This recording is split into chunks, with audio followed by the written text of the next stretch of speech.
Chapter number 2 बहुपद के सभी सूत्रों का अब हम विस्तार से डिस्कस करेंगे। बहुपद अध्याय नंबर 2 है कक्षा 10वीं का। इसमें हम कौन कौन से सूत्र आपको याद होने चाहिए। तो सबसे पहले द्विघाती बहुपद, यानी द्विघाती बहुपद का मतलब क्या होता है, चर के ऊपर घात हमेशा 2 होनी चाहिए, उसको ही द्विघाती बहुपद कहा जाता है। द्विघाती बहुपद का व्यापक रूप आपको याद होना चाहिए, ax² plus bx plus c बराबर 0। ठीक है ना। पहला पद हमेशा x की घात 2 का होना चाहिए, दूसरा पद x का होना चाहिए और तीसरा पद संख्या वाला होना चाहिए और बराबर में 0 होना चाहिए। यह कहलाता है द्विघाती बहुपद का व्यापक रूप। पॉइंट नंबर 10, गुणांक, यानी द्विघाती बहुपद में 3 गुणांक होते हैं। ए बी सी को ही गुणांक कहा जाता है। कैसे? x² हमेशा a से गुणा होता है, यानी x² के आगे जो भी संख्या होगी वो a कहलाएगी, x का गुणांक b कहलाएगा। इसका मतलब x जो भी संख्या होती है वो b कहलाएगी और संख्या वाला पद c कहलाएगा। यानी ए बी सी को यहाँ पर क्या कहते हैं? गुणांक कहते हैं। अब कहते हैं शून्यांक। जब आप द्विघाती बहुपद को किसी एक विधि से हल करेंगे, चाहे वह अभाज्य गुणनखंड विधि हो, पूर्ण वर्ग विधि हो या सीधर आचार्य विधि से, यानी द्विघाती सूत्र से जब आप हल करेंगे तो x के 2 मान आपको प्राप्त होंगे। यानी द्विघाती बहुपद में जो चर होगा उस चर के हमें 2 मान मिलेंगे। पहला मान अल्फा कहलाएगा और दूसरा मान बीटा कहलाएगा। तो शून्यांक का मतलब यहाँ पर होता है अल्फा और बीटा।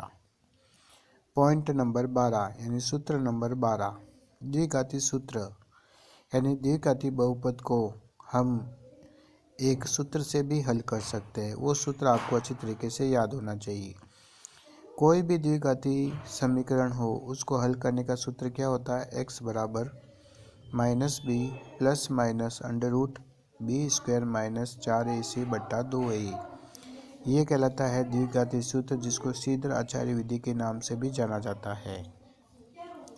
तो ये सूत्र नंबर 12 है। द्विघाती सूत्र का मतलब आपको बता दिया है। ए बी सी का मान रखकर आप द्विघाती सूत्र से x के 2 मान यानी शून्यांक प्राप्त कर सकते हैं।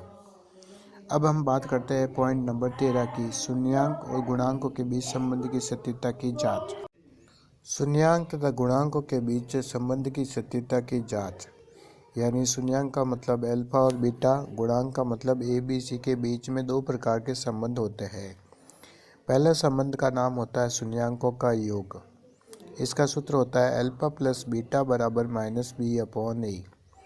कहने का मतलब दोनों शून्यांक जो होते हैं अल्फा और बीटा, उसका जो जोड़ होता है वो हमेशा -b/a के बराबर आना चाहिए।